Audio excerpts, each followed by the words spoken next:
घोसी संघ फरीदपुर सीट पर होने वाले उपचुनाव को लेकर सियासी माहौल बनने लगा है। लेकिन इस बीच उत्तर प्रदेश की सियासत में ब्राह्मण विधायकों को लेकर समाजवादी पार्टी की तरफ से बीजेपी के खिलाफ जो ऑफर दिए गए उस पर ओम प्रकाश राजभर बीजेपी को डिफेंड कर रहे हैं।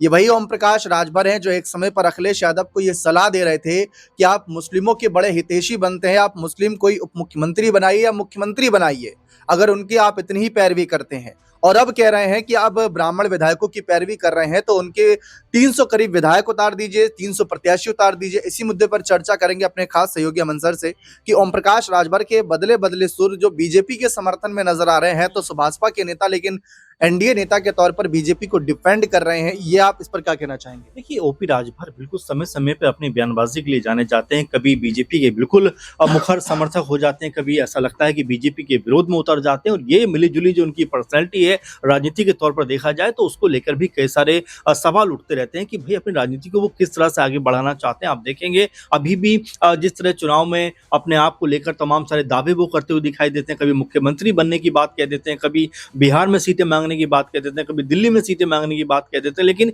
बीजेपी उनको सिरे से नकारती हुई नजर आती है, खारिज करती हुई नजर आती है। अभी भी आप देखेंगे जिस तरीके का मामला ब्राह्मण जो विधायक थे उनको लेकर चल रहा है तो उसमें भी वो ये कहते हुए दिखाई पड़ रहे हैं कि भाई अगर इतनी हमदर्दी सपा को ब्राह्मणों से है तो मुख्यमंत्री का चेहरा उनको अनाउंस कर दें, इसमें दिक्कत वाली बात क्या है। लेकिन ओपी राजभर यही बात क्या बीजेपी को कह पाएंगे, ये अपने आप में बड़ा सवाल बन जाता है। क्योंकि बड़बोले नेता के तौर पर देखे जाते हैं, हमेशा कोई ना कोई ऐसा बयान देते हैं जिसकी वजह से चर्चाएं आम हो जाती है। और यहाँ पर भी ओपी राजभर ने जिस तरह से ये बात कही है उसके भी कई मायने निकाले जा रहे हैं कि क्या वो बीजेपी को खुश करना चाहते हैं। घोसी उपचुनाव जो होने वाला उस सीट के ऊपर अपने बेटे की दावेदारी के लिए बीजेपी का समर्थन चाहते हैं। तो ये तमाम ऐसी बातें क्योंकि अमूमन बीजेपी की तरफ या बीजेपी के लिए ओपी राजभर बयानबाजी करते हुए नजर नहीं आते। लेकिन अगर वो इस तरह की बात कह रहे हैं तो ऐसा लगता है कि उपचुनाव में घोसी में होने वाला आने वाले दिनों में उसमें अपने बेटे की सीट पक्की करने के लिए क्या वो बीजेपी की तरफ झुकते हुए दिखाई दे रहे हैं। और यहाँ पर जिस तरह सीधे तौर पर अखिलेश यादव, शिवपाल यादव को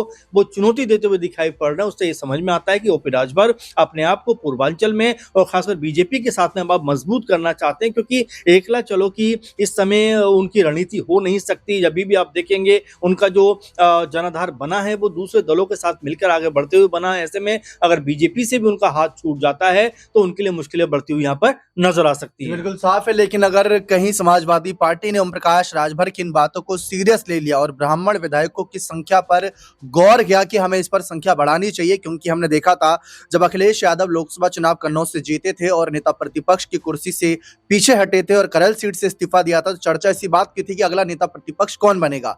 तो अखिलेश यादव ने माता प्रसाद पांडे यानी माता बाबा को आगे किया था जो ब्राह्मण चेहरे हैं। और बीजेपी इस फैसले से हैरान हो गई थी। और इस बार का भी जो यूपी विधानसभा सत्र रहा इसमें हमने को देखने को मिला कि जो बीजेपी और सपा के बीच बयानबाजी थी वो उतनी तीखी नहीं थी जो पहले हुआ करती थी। यानी बीजेपी भी ब्राह्मण नेताओं को सम्मान दे रही है, जानते हुए भी कल को हमारे साथ आ सकते हैं। और भविष्य में अगर कभी अखिलेश यादव ने ऐसा फैसला ले लिया सर तो इससे बीजेपी के लिए तो मुश्किलें बढ़ सकती हैं। तो राजभर का कहीं ये दावा गलत ना हो जाए। जाहिर बात है क्योंकि जिस तरह की बात वो कहते हुए नजर आ रहे हैं ऐसा लगता है चैलेंज कर रहे हैं अखिलेश यादव को। लेकिन देखिए राजनीति में तमाम चीजें होती हुई दिखाई पड़ती है। जैसा आपने माता प्रसाद पांडे का जिक्र किया, क्योंकि उनके नाम को लेकर कहीं कोई चर्चा थी नहीं, लेकिन जब उनका नाम सामने आता हर कोई इस बात को लेकर भी हैरान था कि भाई शिवपाल यादव का नाम यहाँ पर आना चाहिए था। लेकिन माता प्रसाद पांडे को उन्होंने आगे कर कहीं ना कहीं जो सवर्ण जाति की राजनीति है उसको साधने का प्रयास किया। और अब जब ब्राह्मण कह सकते हैं कि राजनीति को लेकर एक अलग तरह की बहस चलती हुई दिखाई पड़ती है, जहां पर बीजेपी के विधायक सोची जो बीजेपी का कोर वोटर एक तरीके से माने जाते हैं उनका भी अगर पार्टी के अंदर कोई भला नहीं हो पा रहा है। क्योंकि आप देखेंगे ब्रजेश पाठक की 2-3 बार पीएम मोदी से मुलाकात होना और ये सब उस वक्त हो रहा है जब चुनाव को महज 1 साल बचा है उत्तर प्रदेश के अंदर। तो यहाँ अखिलेश यादव ने तमाम चीजों को देखते हुए निशाना साधा कि भाई किसी को भी कोई दिक्कत है बीजेपी के अंदर जो ब्राह्मण चेहरा है, नेता है या विधायक है, हमारी पार्टी में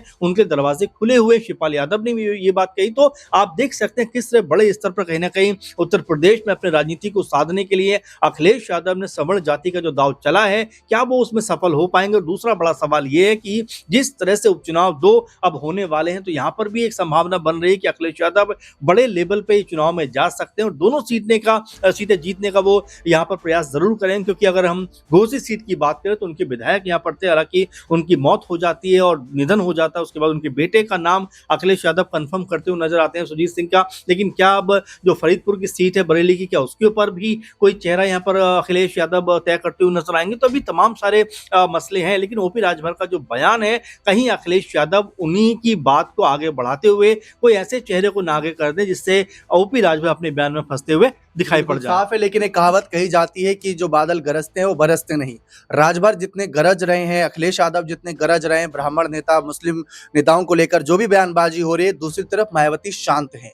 तो क्या ये तूफान से पहले की शांति है? 15 जनवरी को मायावती का जन्मदिन है सर। इस पर एक आखिरी सवाल ये रहेगा कि मायावती ये सारे चीजें देख रही होंगी कि दलित, मुस्लिम, ब्राह्मण जो भी ये जातिगत तरीके से राजनीति हो रही है, इस पर मायावती की क्या तैयारी है? देखिए, बिल्कुल मायावती के लिहाज से अगर देखा जाए उत्तर प्रदेश में, तो उनको सोशल इंजीनियरिंग का सबसे बड़ा एग्जाम्पल माना जाता है कि किस तरह से उन्होंने दलित, सवर्ण और मुस्लिम और तमाम जो जातिगत समीकरण हो सकते हैं उनको साध कर 2007 में जिस तरह सरकार बनाई और कई बार मुख्यमंत्री रही। और ये भी कहा जा सकता है कि उत्तर प्रदेश की सबसे मजबूत महिला नेताओं के रूप में वो आज भी गिनी जाती है। लेकिन वाकई में जिस तरह से अब 27 के जो विधानसभा चुनाव है उसके लिए क्या मायावती कोई बड़ी तैयारी में लगी हुई है? 15 तारीख को उनका जन्मदिन बहुत बड़े लेवल पे बसपा के कार्यकर्ता मनाने वाले हैं। क्या उस कह सकते हैं कि समय कोई बड़ा अनाउंसमेंट हो सकता है? क्योंकि एक तबका लगातार इस बात की तरफ भी इशारा कर रहा है कि भाई मायावती अगर किसी पार्टी के साथ जो जुड़ती हैं या गठबंधन में शामिल होती हैं तो वाकई में उनकी ताकत यहाँ पर बढ़ती हुई दिखाई पड़ सकती है, क्योंकि मायावती एक मजबूत चेहरा जरूर है। आप देखिए,